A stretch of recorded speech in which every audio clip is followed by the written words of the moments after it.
to episode 38 of Pleasure Explosion. Today I am joined by Jack, Plat plat. Jono, What's going on, guys? Thomas, I'm glad you chose me last because I was just finishing a mouthful of water. and myself, Nick. To the astute listeners out there, you'll realise that we have skipped episode 37 because last week we recorded it live on our Extra Life stream, and apparently the audio is absolutely horrendous, and we're not happy with putting that out. So if you really want to listen to it, it might be up on YouTube, or you can go back for the Twitch archives. Going back to that, last week was Extra Life, and we managed to raise $1,120 US for the Sick Kids Foundation. Yep. That's it. Sick Kids Centre for Global Child Health. That's the one. Incredibly thankful for everyone who watched and donated. We are internally grateful. And you'll have to externally. step up your game next year. We are internally grateful, yeah. Yeah, so how did you guys enjoy Extra Life? I had an awesome time. I'm really glad we did it, and just watching like some of the other ones happening around the community today, like OK Beast and Irrational Passions, just makes me super proud of what we managed to do as a group of, people that haven't spent much time together, coming together and doing our first group, stream. I think we did a great job, and I think that our fundraising total, we haven't got the biggest following, especially compared to some of these others, and I think that not that it's about comparing, but it's a good measuring stick to say we actually did a really good job, and I'm very proud of that. Yeah, I agree. I'm proud too. Yeah, 100%. Well put. Yeah. Yeah. I echo pretty much exactly what you said. Obviously, it was awesome to, just catch up with everyone and see everyone, spend a weekend with the boys, obviously, and doing something good as well, just good karma, raising some money for some great causes, and getting amongst a great community that we're all obviously a part of, and the reason that we're here. There's not much more we can say. It was arduous. It was long. There were times when there was physical pain inflicted on just about everyone. Speaking of, how is that nipple coming along? The nipple's okay. It's still a little bit black inside where the burnt bit of the needle went in. It sort of stained my flesh, but I hope you've been applying Tiger Balm or something. Nah, it's fine. I'll just let it go. I put a little bit of Panthen on it at one point, and What about, that was about it. What about the ongoing relationship with Sal?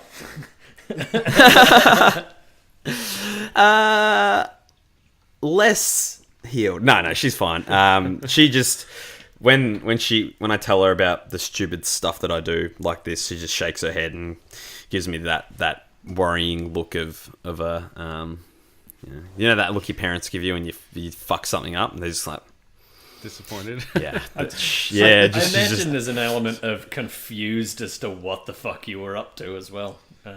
What the fuck's wrong with me? Yeah, no, it's quite funny. And then obviously because it's been well publicized on social media what I did and why we did it and all that. It's sort of going around the family, and like I've got my cousin ringing me up and going, "What's this fucking stupid tattoo you got?" And I'm like, "Oh, it's for the kids," and and etc. and so on. And but it's good. It's it's raising awareness of some good charities, good causes, and also what we do. And so for people listening, only positive. I was just going to say, for people listening that didn't tune in or haven't seen Jack's video, he had our mascot Bevan tattooed, the penguin, onto his rib cage. So that's what we're referring to. Yeah. She tickled. Is William a fan of Bevan? He loves it. He's like, "Daddy, where's the penguin? Where's your penguin?" He absolutely loves it. It's awesome. It's so cool. Yeah. Oh, brilliant. So most of us took the rest of that week off. Instead, stupid Thomas flew back and worked the very next day. Mm-hmm. How did you manage to hold up, Tom? I did all right, I think, because what time did you get in your time? Well, I actually managed a couple of hours sleep during the stream, so I felt all right for Sunday, and then left Melbourne at, I think it was about 6 o'clock, and got into Wellington at about midnight. I managed to sleep for a couple of hours on the plane, and then I was in bed by about 1:45 or 1:00. So it was just like a late night staying up as opposed to anything else. And then right as rain from sort of Tuesday onwards after a good night's sleep Monday too. Good man. Awesome. So I was recollecting back on Extra Life, and I was wondering if I was thinking of the episode I did way back in the teens about our happiest memories. Would Extra Life make it into any of your happiest memories? It'd be in the top dozen or so for sure. Definitely the top 20. But it's hard to compare. I mean, it was an awesome time, an awesome weekend. Yeah. It's hard to compare it to some of the other sort of, childbirth and grand final wins and that kind of thing. Yeah. That grand final. Yeah. Yeah. I was thinking about this recently as well, because at the end of the year, I have a Christmas lunch or whatever with some family friends, and we always talk about our highlights. And I was thinking about where, just reflecting on the year. It's been an awesome year. Like, done so much, like from RTX to PAX and Extra Life and Kind of Funny Live, and aside from that, putting my book out and starting my podcast and doing this with you guys. There's been so much happening, and it'd be difficult, I think, to rank everything. And that's just kind of in my creative sphere. That's not including, personal things and work-related things. So it's been an awesome year. I agree with Jack. I'm not sure exactly where it would go, but it was definitely a very memorable experience. Yeah, absolutely. Yeah, it's in the pantheon, especially given it's the first time we've all been in the same room again since RTX. And somebody actually sort of probably relatively astutely noted the first time we've been just the seven of us in a room. That was because otherwise hanging out. Yeah, it was with all sorts of other people as well for the most part, because we didn't, just the seven of us, go out to a private dinner or something weird like that at RTX, We did, then everyone else showed up. Yeah. Greg and Tim, crashed our party. I think there's some celebrities in just come and do what they want. Yeah. Anyway, what about you, I Nick? didn't think it would make it into no, it wouldn't make it into my top moments of my life, but it's definitely up there, doing something for a good cause and all that. Anyway, I asked that question to segue into I'm going to do part 2 of our Deep and Meaningful. I didn't let anyone know the topic this week because I wanted your raw answers, and this week it's going to be a tough one, but I'm going into the worst moments of your life. Oh, shit. Oh, man. Ooh. That's a sharp turn there. It was. Good I'll right kick hand. off first so you can think about it. I was thinking about some of the worst moments I've had. I mean, this isn't a big one, but I want to start off with this because it's a bit humorous. That when I was back in year 7, I remember going to a birthday party with some school friends, and I remember asking out this girl that I like, and she said yes. And then during the whole party, we're like acting like we're together and stuff, and at the end she pretty much said, "Oh no, we're not together, I was just joking," and that just ripped the heart right out of my chest. That fucking bitch. Being a young, naive 12-year-old or something like that. Oh, man. Yeah, that was pretty tough for me to deal with because I really like this girl, but she's a bitch. So I was going to say, she sounds like a Did bitch. that have Bigger and better things, Nick. Did that have long-term repercussions for you socially? Like, confidence? It didn't affect me socially, but yeah, it did affect my confidence a little bit. Like, I often think about it all the time, but now I don't have to worry about that because I'm married now and that's it for my life. Yeah. I don't have to worry about the dating scene ever again. Yeah, true. Yeah, and so my other worst moments revolve around deaths in the family and deaths of my pets. Like, it was really hard for me to come home that time and find that my rabbit and guinea pig had been killed by a stray animal, and more rage. I remember that. Yeah, rage to deal with the council not fucking lifting a finger to do a single thing about it. That really pissed me off. And then my other two were being present for my nan passing away. That was pretty tough too. That was 2 years ago now, I think. Yeah, it was a year we got married, but it was before we got married. That was pretty tough. And then being, obviously, the moment it really hit me was being the pallbearer for her, as well as my uncle who died a few years previously, which was her son. It was pretty tough dealing with that, like. And I also wanted to talk about how you overcome or deal with those things now. Like, now I think about it and I get upset, so I just try not to think about it, if that makes sense. Which is kind of hard for me internally too, because I don't want to forget them either, but thinking about it brings those memories up as well. So Yeah, that's a tough one. yeah.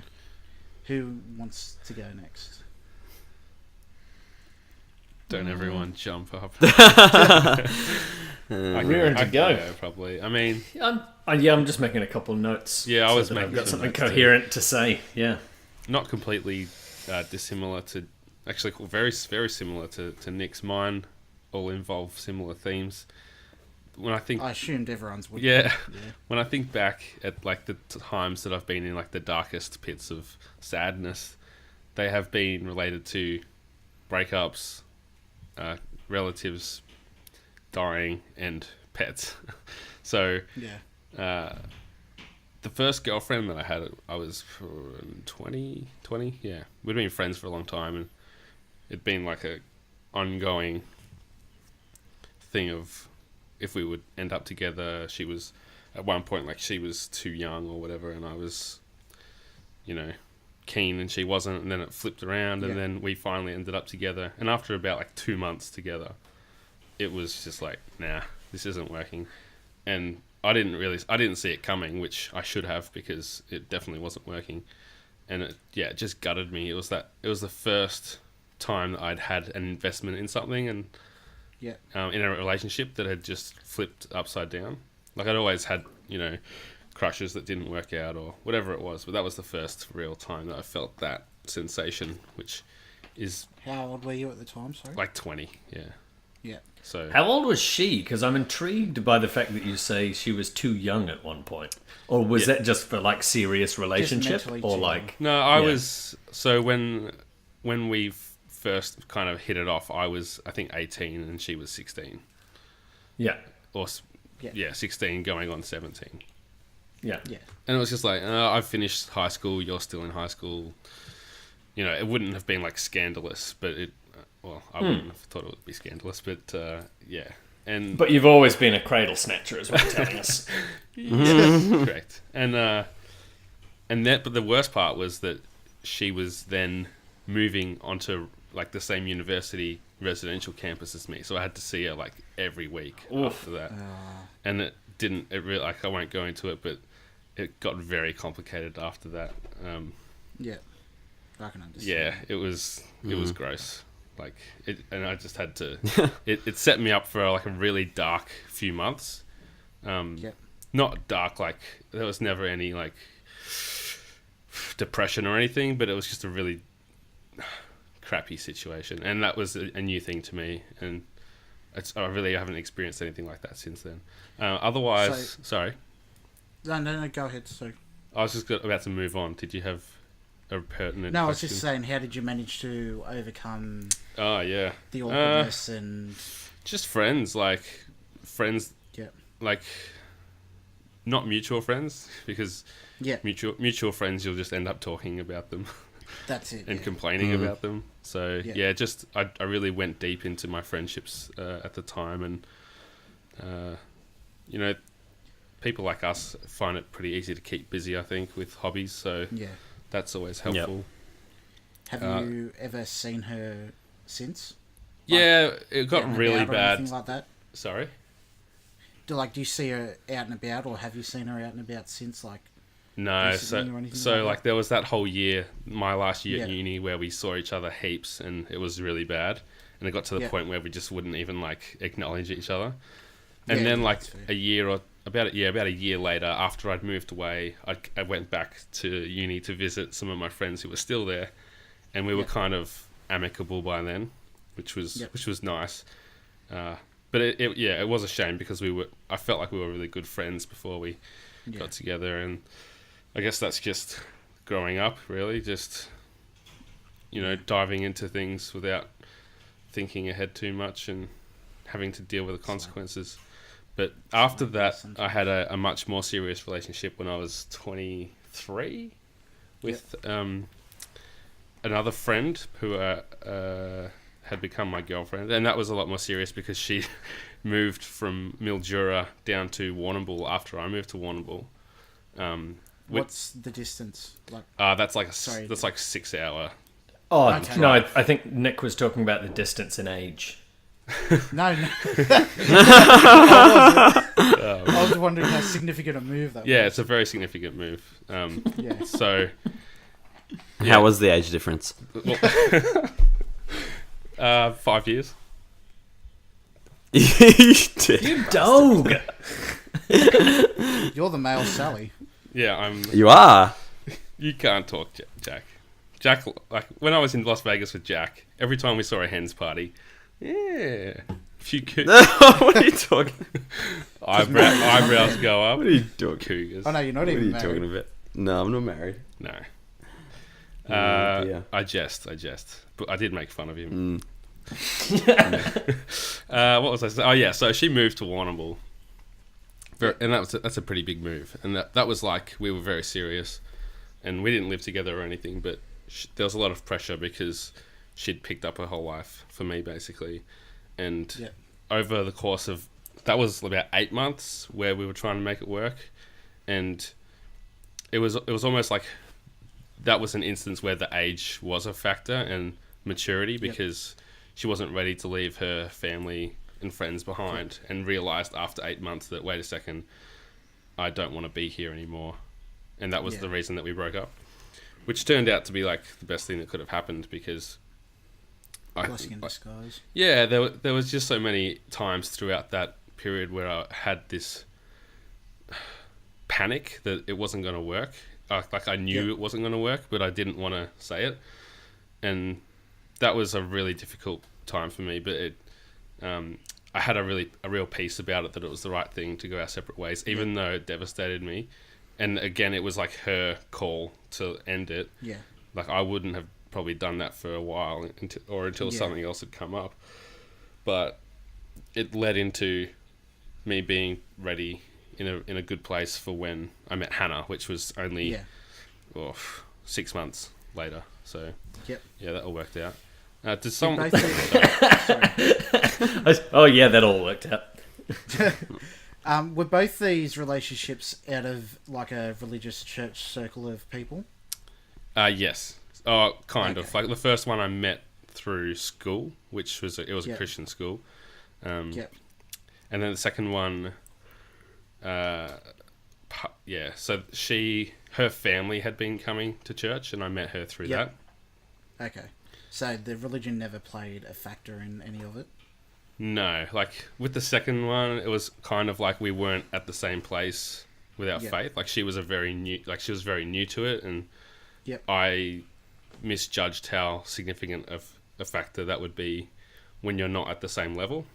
Yeah. And that's not coming from like a superiority place. It's just understanding how each other thinks and interprets things. So I've got some others, but does someone else want to go through some relationships? Like maybe we can do it in themes if there's anyone that wants to talk about relationships. Yeah, that's probably fair. I can jump into that because on my list I did add 2 relationship events that probably relatively similar are like the 2 biggest relationships I had before Claire, and at the time you feel like it's the worst thing in the world and the hardest thing you've ever done, and sleepless nights and all that sort of stuff. I think one was maybe I was 14 or 15, the first one, so like reasonably early on in high school, and then the other in 2012, so the year before Claire and I got together. And guess which one was solved by drinking in excess. the 14-year-old one. It was definitely the 14-year-old one. You got it, Nick. Yeah, I just it's interesting how you can look back on that now and it not really mean but much. Or looking back on mine, it seems so trivial now. Yeah, it's just a thing, and clearly it wasn't working, and neither person was happy, and that's why they're both relatively mutual. But when you finally get that decision, you go, oh shit, everything that I've known for quite a period of time. Well, I think the high school one was the best part of a year. And then the other one was about 3 years. So decent lengths of time that you go, oh, everything's going to be different now. And it's sort of a moment of unease as well as being upset because you're losing a friend and a girlfriend and that sort of stuff. It's a rapid loss of hope as well because when you have something with an investment like that, you put a lot of hope into what it's going to be in the future, and you naturally start to build a world or a future of a reality in your mind, and then it's suddenly everything's gone from that expectation. Absolutely. Yeah, definitely. I would say that I don't think looking back now I would say that there are points in my life that I look back and am upset thinking about, but I know at the time they're particularly rough periods, you know. Did you have another one, or was that the two? They were the two relationships. Yeah. I've got other points, but if Jack has any any additional relationship advice, Jack? It's funny.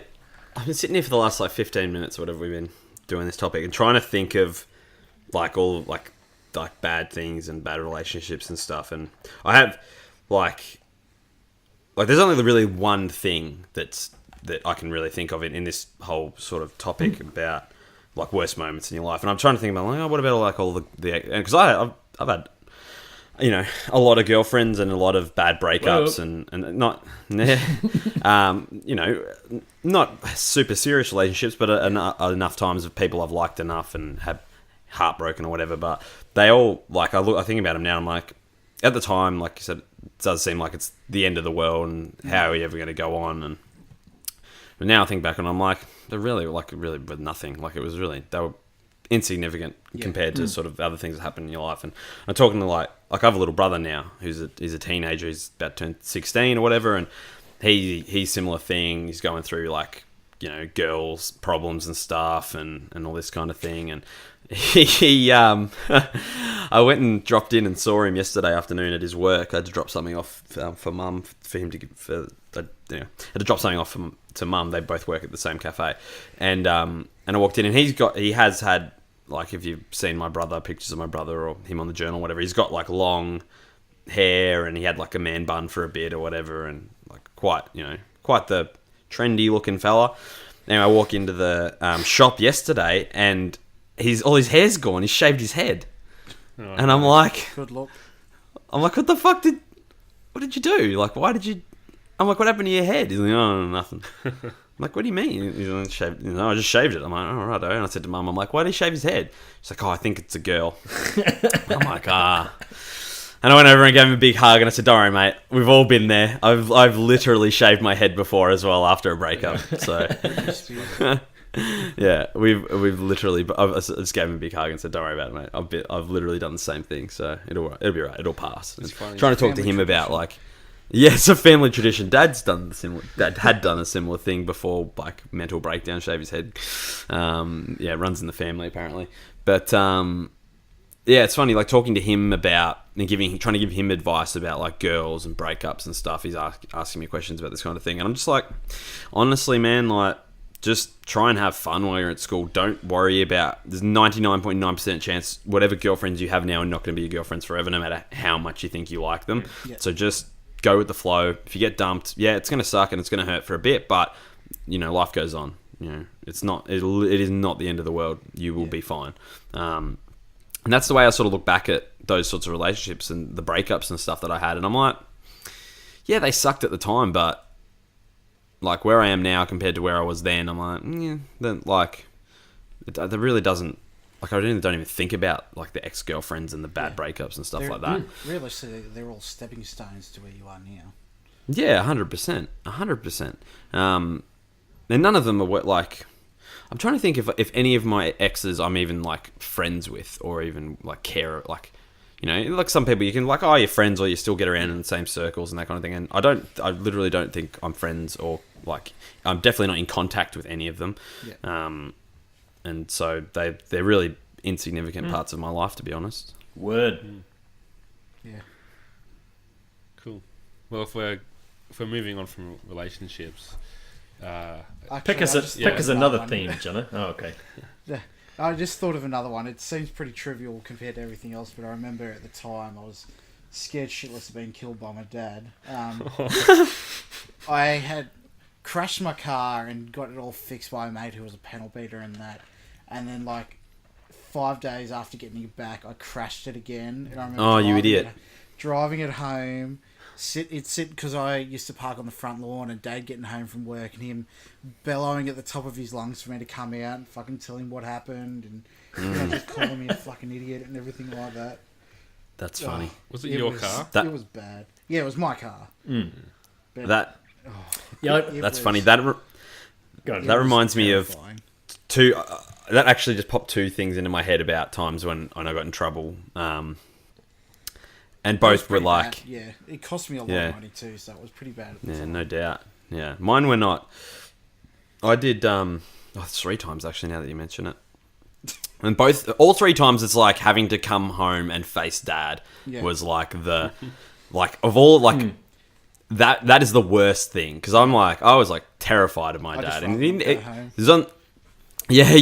Running away was always like an option. I was like, I could like run away and never ever come home, and that could be definitely better. And there's only one time in my life he ever like put his hands on me, and that was one of the times I got in trouble. But like I remember losing my license like a week after I got it when I was 18, and having to come home in the morning and like tell him that I'd lost my license. And like he was always, I was just speeding, like just stupid. I was designated driver coming back from the city, and I didn't even know, like I honestly didn't realize I was speeding. I thought I was doing like the speed limit, but I was like half asleep and we were just trying to get home. Flying at 140. I was doing 100 in the 60 zone, which is really bad. Oh, is that like loss of license material? Yeah, that's like on the spot. When you're on your B's. That reminds me. I got caught doing 190 and 110. You what? Jesus fucking Christ. I'll give the quick story. I was heading down to Soundwave and I forgot the tickets and had to turn around on the freeway and come back, and I was speeding up the freeway and got done by the police. Did you pull a handbrake turn and everything? No, I went off one exit and turned around and come back on the other exit, the other entry to go back the other way. Did they get you? They got me. I was speeding even more than that, but I saw him in time to slow down to that. And only lost my license for 3 months. Jesus Christ. How quick were you going? 190? Like 215 or something like that. I don't think I've gone that fast on something that isn't an aeroplane in my life. Yeah. It was a ridiculously stupid decision at the time. No doubt. That wasn't the Soundwave story, was it, Nick? Hey? It was a Soundwave story. Oh, sorry. And it happened on my birthday too. Yeah. Happy birthday. No. Yeah. Oh no. So luckily we went down and stayed the night. My friend like drove down and back, and luckily my parents had cooled down by that time. But it was still tough. Yeah. Yeah, sorry, that was go the back worst. with your story. Sorry to interrupt. No, you're right. It was like, but yeah, Dad was always preached like, you know, don't get into cars with drunk people, don't speed, car safety is like paramount. Funny now I'm talking about all these things, all these other terrible things that have happened to me. I'm starting to, I had a good friend of ours got hit by a car and killed basically when he was 16. Like we were a friend of like our went to school with, played footy with, and all that. So Dad had always like, and it rocked like the community. You know, this guy was like a larger than life person. So Dad was always big on like car safety and don't get in, just walk. He's like, I don't care if the person's been drinking, don't get in the car with him. Like, call me, I don't care what time in the morning, I'll come and pick you up. Just don't do it. He's like, promise me I'll never do it. And to come home and tell him that I'd lost my license for speeding was like, I was like, fuck, this is gonna suck. Well, at least you weren't driving and lost your license. That seems like no, next I know, level. Yeah, exactly. Or doing 190 in a. The other 2 times getting in trouble. First time was there's another time that just popped into my head. Just getting in trouble. Like, I won't go into the other 2 stories. It's just stupid shit at school, getting in trouble and like lying about it, and then like getting found out to be lying, and then mum and dad losing it at me. But the probably the worst time was I used to have a paper round. It was like my first job, so like going around hand delivering the local newspapers into the mailboxes or whatever, and I fucking hated it. It was like the bane of my existence. Anyway, so we moved houses, and I was like, moving, called them up. Sorry, I'm moving. I quit. Whatever. Yes, so happy. Don't have to do this fucking paper round anymore. And anyway, all of a sudden one morning I come out of the house, and there's like 10 stacks of newspapers there. I'm like, what the hell? And mum's like, oh yeah, I got you your job back. I called them up and told them that we'd moved, and I'm like, Jesus fucking Christ. Anyway, so it got to the point where I was like, I hate this. I'm just going to ditch these papers. Like, I'm not even going to deliver them. Done that. I'll just go for a walk around the block. Yeah, I'm just going to go for a walk around the block, dump them in bushes, dump them in here, put some in the bin, like take the trash out, put like a stack in the bin, and like pour the rubbish over it. Anyway, mum was like the Avon lady. Mum used to sell Avon. So she was the Avon lady for the area and had all the customers in like the local area. And there was this road that went up along, there was no houses on it, and it just ran parallel to like the freeway, and it came up to like a corner, and there was a gutter, like a sewage drain, like, from like it, like kind of thing. Mm-hmm. Anyway, I used to, that was like, I'm like, oh, this is a good spot. I'm going to chuck some down the drain. And one of mum's Avon lady customers was like a house like 50 metres down, had like just looked out the window or come outside or whatever, and had seen me doing it. Anyway, so I chucked the thing down the drain and went on my merry way and come home, and she had rang up mum and been like, I just saw your son. I know that he delivers the papers. He threw like a stack of them down the drain. So anyway, were they like the free community paper that they give away, or were they like papers that people have paid for? Yeah, no, it's not like the Herald Sun or anything like that. It's like the local mail is what it was called, and it was like people. I mean, you pay for it with your rates, I guess. Yeah. And people used to call up and complain if they didn't get their paper. Like, I didn't get the paper this week, and then they would call. Yeah. And I remember, and walked inside, and like mum just walked up and fucking slapped me across the face, and I was like, whoa, what the fuck? And straight away I knew. I'm like, fuck, someone's like busted. Anyway, she's gone off, and she's like, yeah, and she's gone off at me, and she's like, you're fucking, you've done this. It's so embarrassing. So and so called up, and this, that, and the other, and you go out the back and see your dad. And Dad was out in the shed, like he had his gym out in the backyard in the shed, warming up his belt. Yeah, just getting the blood flowing before he gave me an ass whooping, and I'm like. And she's like, go out there and see your dad now. And I'm like, okay, so I can run away right now. Like, that was the point in time. I was like, this is legitimately my options. Go out there and cop whatever I'm going to cop from dad, or just turn around and go straight back out the front door and never come home. And I'm like, no, I'll go out there and cop my fair whack. Anyway, so I go out there all sheepish. And he's like, what the fuck, goes off me, what the fuck did you do that for, blah, blah, blah. And I'm like, oh, no. He's like, get inside, and I'll be waiting for you. And anyway, I'm like, fuck, anyway, comes inside. And this is literally the only time he ever, like, hit me or put his hands on me. He just fucking gave me, like, an ass whooping. And it wasn't bad. It was just like, he just started, like just laid into me or whatever, which I deserved it. I was fucking little shit. When you say he laid into you, what do you mean? Like, he was, like, giving you left hooks and jabs? He GSP'd him. Yeah, and then like he was just like hammer fists and like pummeling on me. It was only for it was only for like I don't know. It didn't happen for like 5 seconds, but it was. Rounds. I think he just we went 5 rounds, but I deserved it. Like I would have done. I wouldn't do the same thing, but I deserved it. Look out, William. And you're hearing this one day. Yeah. No, I wouldn't. Don't act out, or you'll get it. Ever. Did you keep the job after that? Sorry? Did you keep the job after that? No. Or did they make you keep on doing it? Mum and Dad, no. Oh. That was it. They're like, I'm not doing it. They're not doing it anymore. Like, that's the end of it. But like, it was a whole big thing, and sat me down, and he's like, you know, you did this. She's, you know, she called up Mum, but she also called the police, and you're gonna get done for like. She's like, he's like, you know, give me. So he's like, we've got to take you down to the police station. You're gonna get done for, you know, taking an income. You know, I forget what the term is, but like, Fraud, when you basically. yeah, like fraudulently taking an income and littering, and you're going to get all these charges, and you've ruined your life and all this stuff. I'm like, oh my God, How old were this is you, the sorry? worst. Oh God, it would have been 15. So it was a That bluff. would be terrifying. It was a bluff, yeah. Good Anyway, so like get in the car and we're driving to the police station, and he's giving me the whole lecture about, you know, this, that, and the other. And anyway, we get up to like the police station, and he just sort of like slows down and then speeds up and like cruises past it. He's like, I'm giving you a chance. Like, it's like he's like, everyone gets a chance, like one chance. Like, you know, you're letting you off. Like, just did it to scare me, basically. Like, scared the shit out of me. I was bloody bawling my eyes out and sucking it up. And you've But been on the straight and narrow ever since, right? yeah, sure, why not?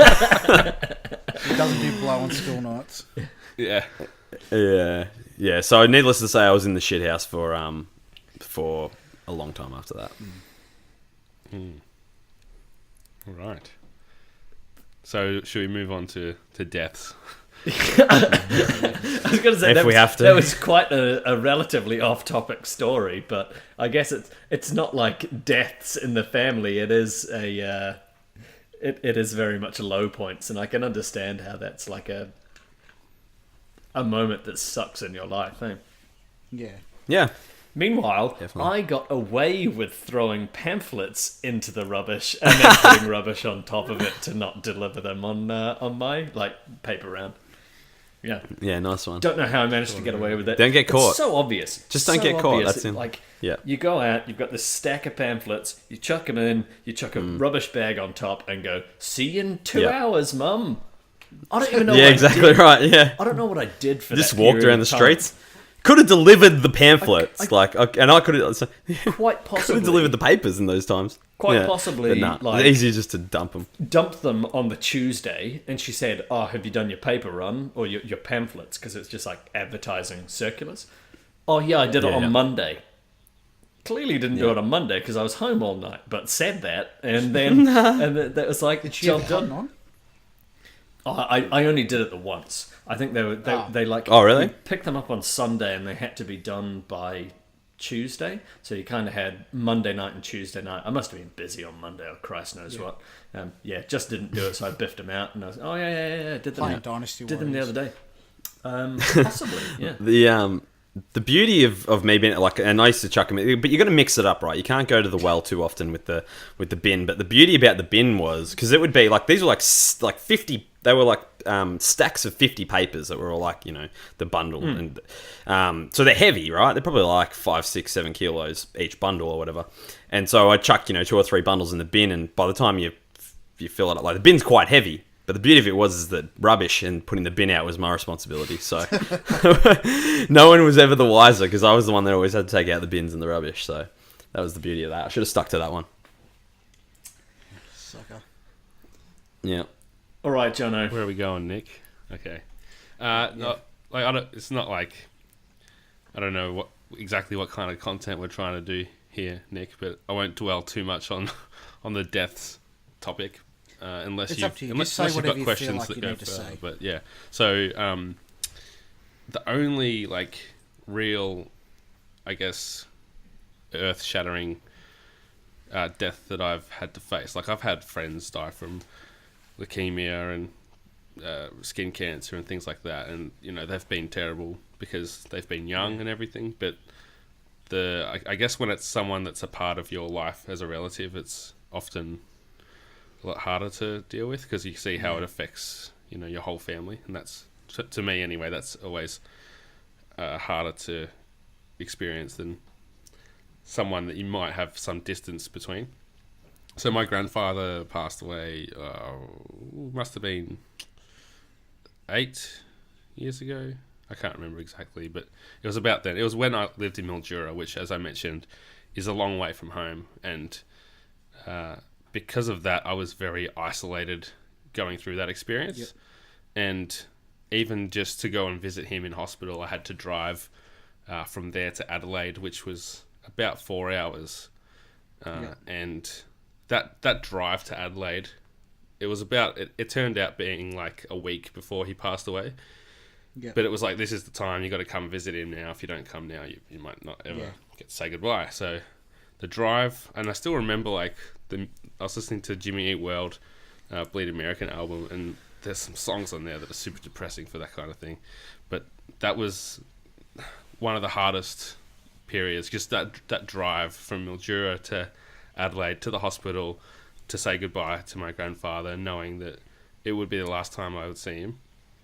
Yeah. And then everything that followed that, having to say goodbye, drive home again. And then I think when he did die, I was like, I'm not driving again. And I flew, which costs a whole lot more for the funeral about a week later. Yep. And like you mentioned with the funeral of yours, that I had to carry the coffin as a pallbearer, and I was actually honoured to do that because I was up there with my brother and I think 2 of my other cousins, and I don't know if it was like emotionally or physically, but that was so hard. It's hard because the last handing it over to put into the hearse is like the last ever contact you'll ever possibly have. Yeah. At least that's how it felt for me. Yeah, I don't think I've processed it that way. I just really struggled to do it. Maybe I was. Yeah. I had been weeping through that funeral, and it was as far as funerals go, it was a good funeral. Like, I've been to enough funerals to say that there are some where they're kind of just depressing. This one was very much a celebration of what my grandfather had achieved and the impact that he'd had. Like, he was, without going on too much of a tangent, he was an amazing man. He had people fly in from Thailand to see to attend his funeral. People that he'd known for his whole life were there, and people that he'd worked with, people that he'd socialized with, and often that you don't get that, I guess, that kind of attendance, and it's not like. What was his connection to Thailand? He moved there with my mum and the whole family when my mum was about 13 to manage a tuna factory. Believe it or not. Yeah. So Safcol was the brand, and he was. Okay. He was I don't know exactly what the title was, but he went there to head up their the company basically, and ended up living there for like 20 years or so, and. That's why my family has such a strong connection to Thailand. Like, I've been there 5 times myself. And I didn't know that. Yeah, and they, like, even up until the point that I was born, my grandparents still lived there, and they only really moved back because all of their kids were starting to have grandkids.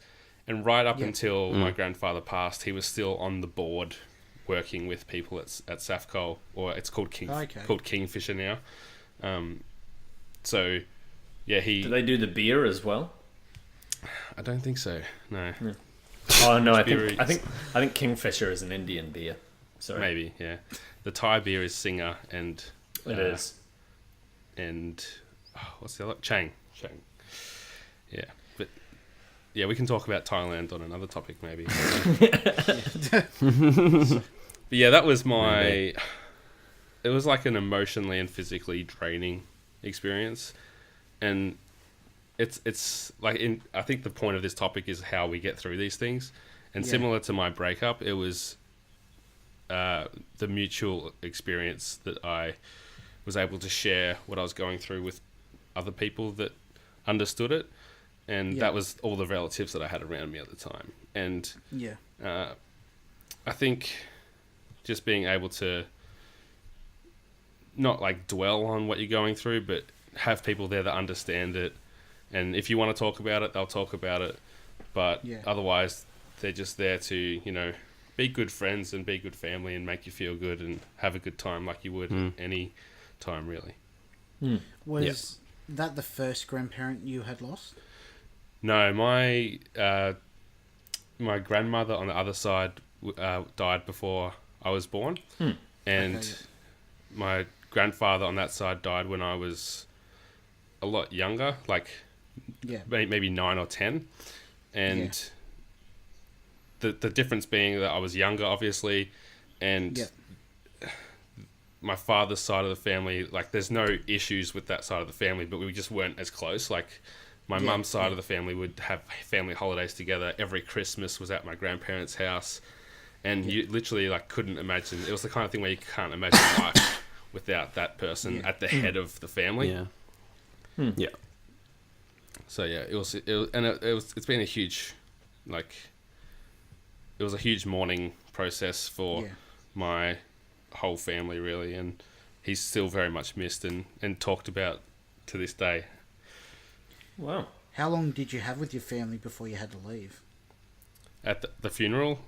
Yeah, like, were you there for a couple of days? No, and that's another tough thing, is that I had to get back to work because I'd already used my bereavement leave for visiting him the week before. And like having to leave everyone behind. Like I didn't go to his burial because the burial was in Port. Where's my elsewhere? I've just forgotten where my mum's from. But it was on. It's on the other, like kind of the other side of South Australia. Okay, yeah. I'm just having a mind blank. Like I know it's that's fine. It doesn't matter, but I just feel like an idiot for not knowing. That's alright. Yeah, so I didn't even get to go to that because it was like another flight. Everyone was flying there. I had to go back to work. And that would have been that was actually one of sucks. That was one of the things that brought me closer to that second girlfriend I mentioned, was that she was there for me when I went back home to Mildura and didn't have anyone around, and I could just hang out with her and have fun and not think about what was happening. Yes, I've lost all 4 grandparents, and I'm not sure if, and I think the order, Mum's dad passed away while we still lived in England, so that was in the early 90s, and I don't remember him particularly well, although I do have sort of a few vivid memories of on holiday with him and things like that. And we were so young that I don't think we particularly understood what was going on, and like we weren't invited to the funeral. So that's one that. What do you mean? Oh, the kids went. Yeah, the kids went. Well, okay. I don't know if you get invites, but mum and dad. Mum and dad chose not to take us. Yeah, like we were at school or in daycare or something like that. And then when we moved out to New Zealand, so we moved out, and Mum's mum came and lived with us for 6 months, which is you could on a tourist visa.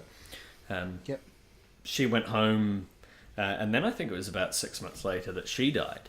So Mum was the only person that went back for the funeral there, and it was really kind of a just close family still in New Zealand. Grandma, in a similar kind of way, Grandma and Granddad had been over for Christmas, and Grandma died the following Christmas. And Dad didn't actually even go back for her funeral. That just kind of was a thing that came and went. So she actually died on Christmas Eve in the UK, which was Christmas Day for us. So we kind of woke up, did presents, got a call from Dad's brother that was... She went to sleep after dinner and didn't wake up. Which kind of put a semi-dampener on Christmas, but sort of seemed in hindsight to move on like relatively easily. Because they were kind of like getting on at this point. Like you don't expect people to live forever. And then Granddad actually died. So they were all sort of natural causes, as far as I'm aware, kind of, although maybe premature from smoking and bits and pieces for Mum's parents, natural causes, and then Granddad died of cancer in 2012 or 13, I can't remember, and I feel terrible from the top of my head now. But we found out about it, and Dad was planning to go back go back to see him before he died. Obviously, sort of been at the point where he went to hospital, being the stubborn old man that he was. The doctors were just like, "There's literally nothing we can do. You've probably got about a week." So basically Dad was going to jump on a plane, and then it ended up that all of us went back apart from Mum. So Dad and the 4 kids went back, and that actually was quite good, because it meant it wasn't particularly... It was incredibly upsetting, but getting to see and say goodbye and that you love them and all that sort of stuff was really good. And that was like my one mostly adult grandparent, like when I was an adult, lost a grandparent, and kind of got to deal with it as it happened, as opposed to it being a surprise, which is quite an upsetting thing, I think. And then like the one other person that has died that threw me in, probably considerably more so than any of those other ones, and it's sort of a spoiler for if I ever make it on Pockets Full of Soup with Jared. So my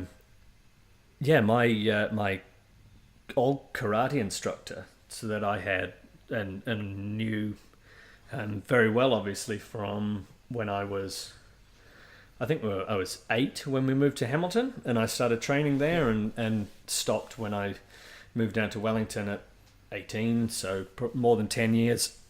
He actually committed suicide, which, if I'm being honest, probably still upsets me when I think about it too much, even now. And that was sort of one of the catalysts for me getting back into training, sort of the middle or the early part of last year. That was sort of, I think it was about 8 or 9 months after he died, and I'd been thinking about it for a long time but never actually done anything. And finally got my ass into gear, and there's an element of, I think, me getting over that is me getting back into karate. And also, like, he was quite an exceptional person, like globally incredibly well recognized and regarded, and this sort of stuff. And there's a part of me that feels like there are things that he taught me even as I was growing up that I shouldn't forget, both sort of like in karate and in being a good person. Which training again sort of is making me feel good about. One day maybe I get to teach some people some of the stuff that he taught me, and then I'll feel pretty good about it, I think. Did you keep in contact with him after you moved away? Not really, which is kind of the shitty thing. Like I can look in Facebook Messenger history and see that he messaged me a couple of times in my first year at uni, sort of checking in. How was the study, and did I start training?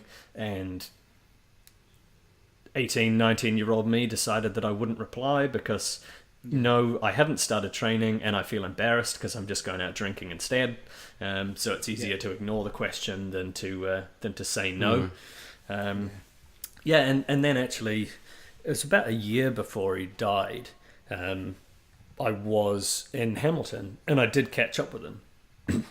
Because as I, for a long time, sort of been thinking that I want to get back into training, but not sure where to go or what to do. And so I did reach out and say, what sort of stuff can I do? And he said, come and see me next time you're in Hamilton.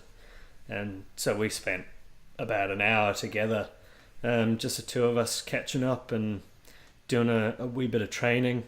And he sort of sent me on my way with you remember a lot more than you think. So as long as you stick at it, you'll be good. And that was that. So how did you emotionally respond? If whether you responded well or whether you responded badly, what would you recommend to anyone that has to go through something like that with a friend?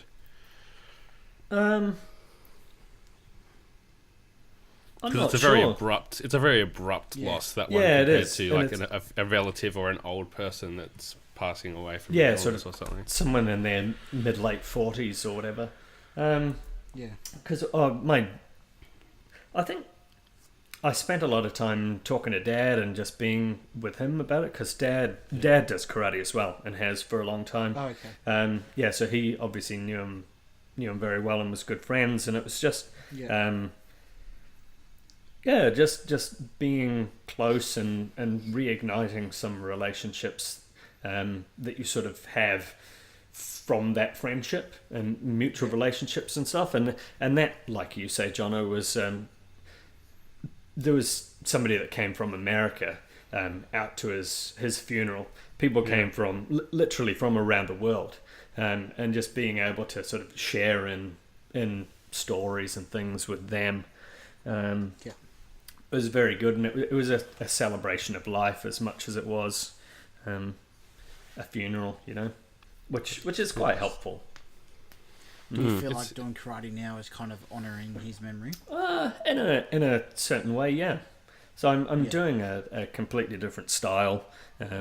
So there's a whole load of it that's like another entirely personal journey for me, and learning and a new group of people. But when I do spend some time training by myself, and the style that I used to do, remembering bits and pieces, it's very much it's very much for him as much as it is for me. Yeah, it's cool. Like I mentioned earlier, a friend who died from skin cancer, and I guess he wasn't really a friend. He was my guitar teacher, and he taught me, he taught me how to play electric guitar, and like even a bunch of the tunes we were banging out at Extra Life, like Foo Fighters, Rage Against the Machine, I said Foo Fighters, Red Hot Chili Peppers, like all these songs, whenever I play them, I always think of Lee and the way that he taught me to play. And it is interesting how you kind of, it's like they probably would never expect that to happen, but because of what's happened in between, you kind of attach that to their legacy and a way to remember that person, whether it's intentional or not. Do you feel like sharing yours again, Jack, or are you... no, I can. I mean, I probably should. If you don't feel comfortable, you don't have to. You can say refer to episode, whatever it was. Refer to... No, it's funny, I was talking to someone about this last night, and she sort of told me that I need to talk about this more. So it's sort of funny that it's come up today. Serendipitous indeed. So obviously, I mean, if you're familiar with the show, you're familiar with me, you know me, obviously the biggest thing, the worst thing that's happened in my life is losing my dad. We were like, I've said before, he was like my idol. He's everything I wanted to be. He was my best friend. He was just, he was awesome.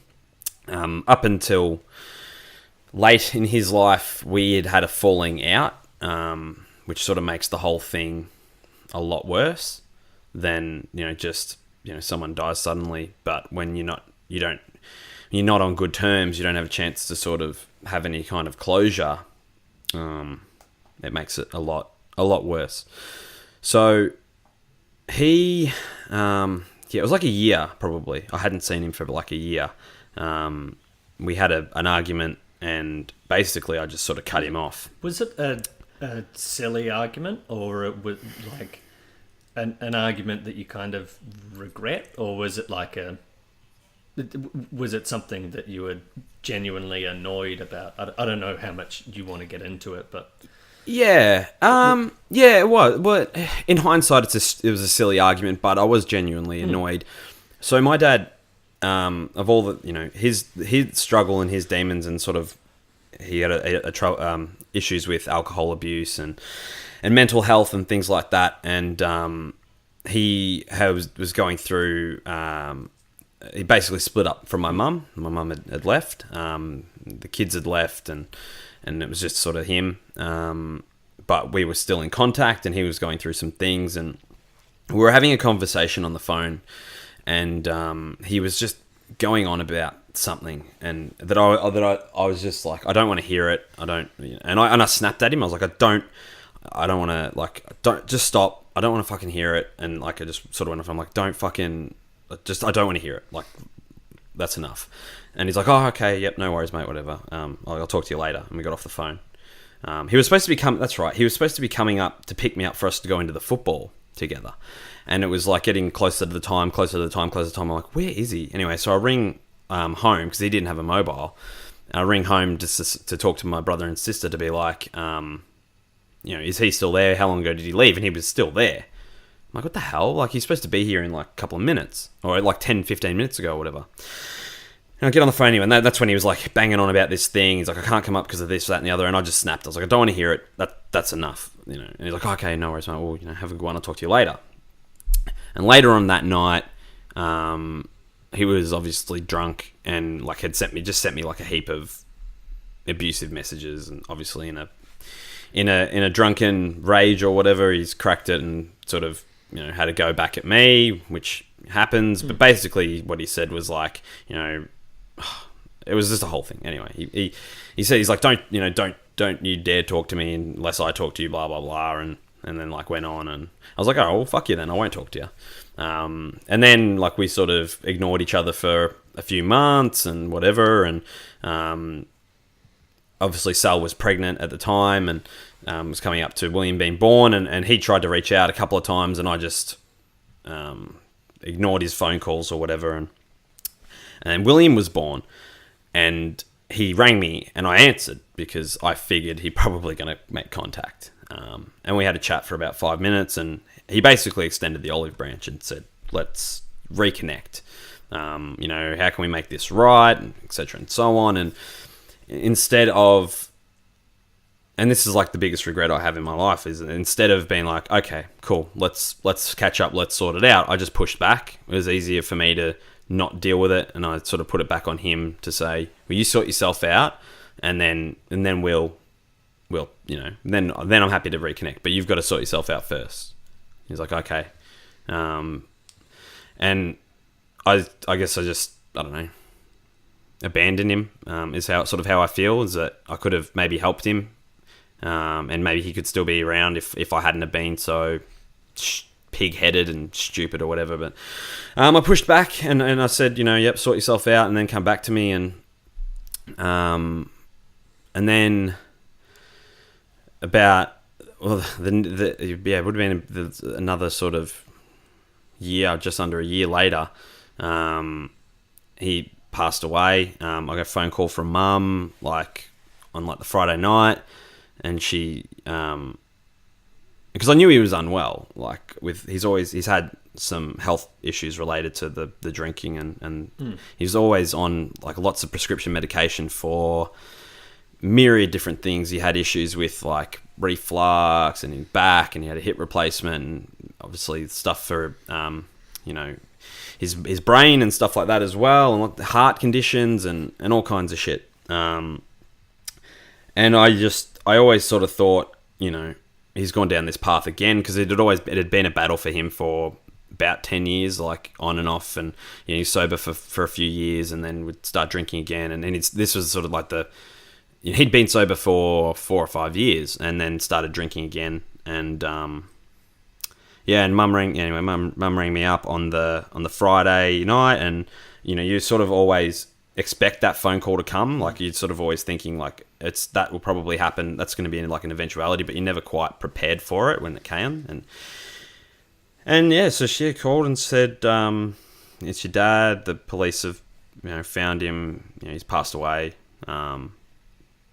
And yeah, so went down there and saw him as he went sort of where he ended up, and spent some time at the house that evening. And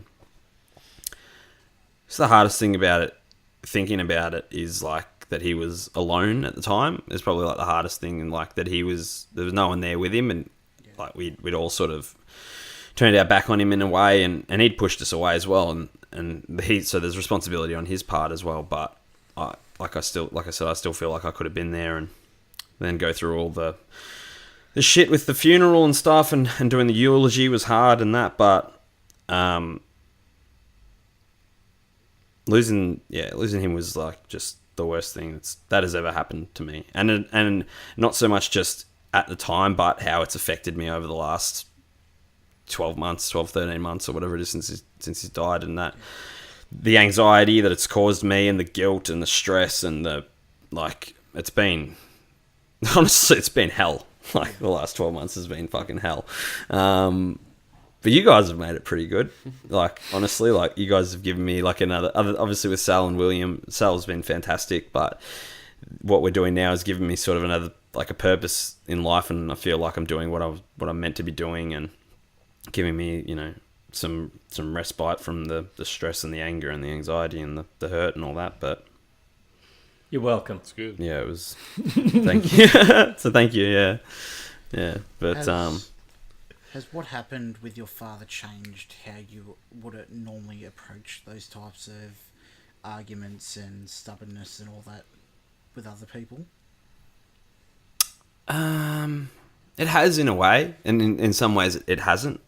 Like, I think like, I'm a lot more open to, like, I hate confrontation, but I'm a lot more open to it these days, in that, nah, fuck it, let's just have the conversation. Let's just have it out. Let's not sit on it and stew on it. Like, if I've got a problem, or if there's something that someone's done, or I've done something, let's just fucking have it out. Like, let's not sit on it and stew on it, because that doesn't achieve anything, as I'm sure you've all experienced over the last whatever we've been doing this for, 10 months. Don't know what you're talking about.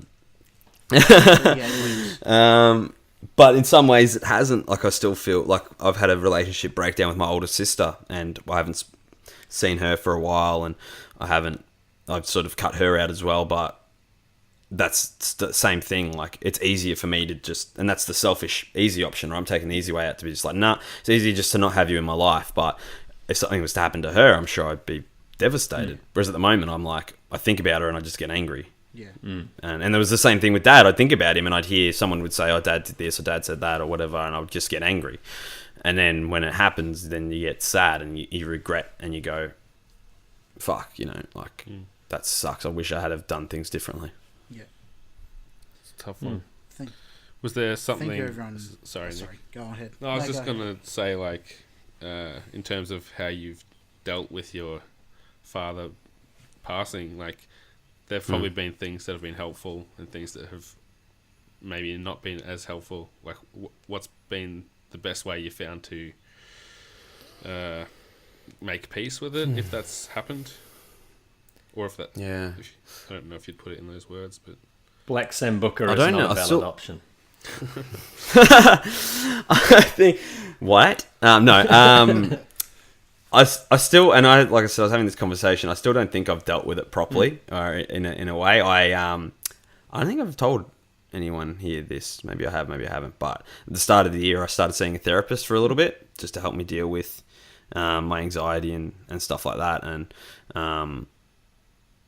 and that helped, but also sort of opened up some other cans of worms, and I sort of haven't been back to that, but I haven't properly dealt with it, and I think that's just for whatever reason. The stupid thing, like, all men are fucking stupid that way. Don't deal with your health properly. Mental health is just as important, and it's just like I'll get to it, I'll deal with it, I don't have the time, etc. and so on. But it's something that I do need to do. But I think probably some of the positive things I've taken out of it, or that I've tried to make out of it, is, I guess, my relationship with William, and sort of not wanting to go down that path, and with him, but also just the way that now I sort of view the world, and when things happen, and almost see how alike me and Dad were, and things sort of coming to light and going, I wonder if, like, I remember Dad talking about something like this, and now I'm experiencing something the same way, and just changing my perception of him and going, actually, he's a lot more like me than I thought. Because I was like, I always just wanted to be him, and I'm like, I'm so much not him. And now things happen, I'm like, fucker, I am him. God damn it, that's exactly what Dad would have done. Yes, son of a bitch. Yeah, so, yeah, I don't know. I don't know whether that's a positive or a negative. I guess we'll have to find out. Like, I imagine, like, you can't change the way that you react or whatever in the heat of the moment. But I imagine it gives you a little more perspective once you've cooled down as well. Does it? Oh, most definitely. Yeah, most definitely. Yeah, yeah. You do. Like I said, like. I was going to say, you're always going to say fuck you or fuck off or blow this and go into another room because you're upset or something. But like, you can very quickly go, instead of stewing on it for ages, you can go, that's not how I want to react or who I want to be or something like that. Most definitely. Most definitely. All right, I think I'm going to call it there. Thank you, all of you, for sharing your darkest moments with me and the audience. I appreciate you going down this path with us. I didn't know how it would go, but I think it went pretty well and got some constructive conversation out of it. Yeah. Obviously, if any of you listening is dealing with a dark time and thinking about like dark thoughts and stuff, reach out to somebody, reach out to us. We all care about you and all that. And Lifeline's always there at 13, 11, 14 to somebody to talk to if you need it. Like those dark paths, you think they're bad now, but like you do get over them, and obviously they stick with you, but everything does get better with time. No problem is too small to talk to somebody about if it's making you feel bad. It's all about the way you feel, not about how you think somebody else is going to think about a situation. Whether it's directly or indirectly affecting you, it's affecting you. Yeah, Definitely. Don't feel ashamed about your feelings. They're your feelings. Like, you can't control them, and that's how you feel. Like, there's no excuse. You don't have to make excuses for it. Yeah, it's good. All right. Thank you, everyone, again for listening. Rate and review us on iTunes. Tell all your friends. Get the word out. We think we're doing good work, especially with Extra Life and everything. Thank you again, everyone who donated. You can find Jono at Jono himself. Jack. Cruisy_mate. And Tom. Tom DeBomb 89. And you can also follow myself at Lord N.Prior, Prior, and the show at Explosion Pod. On Twitter, I might mention. And thank you everyone again for joining us for episode 38. Try and have a good time after listening to this. Yeah, sorry about that. Bye. Bye. Ladies and gentlemen, boys and girls, it's your boy Cruisy Mate here with all you need to know about November here at the Explosion Network. Firstly, we would like to extend a big thank you to everyone who donated to our Extra Life campaign to help the big, beautiful kids. You can check out all our challenge videos going up on YouTube over the month of November. While you're over there, check out all our PAX coverage, the Explosion Network's first convention. We have a bunch of videos going up on all the games we played over at bit.ly/Explosion Network. Also, our Best of 2017 awards start in late November, so get pumped for that with more information to come soon.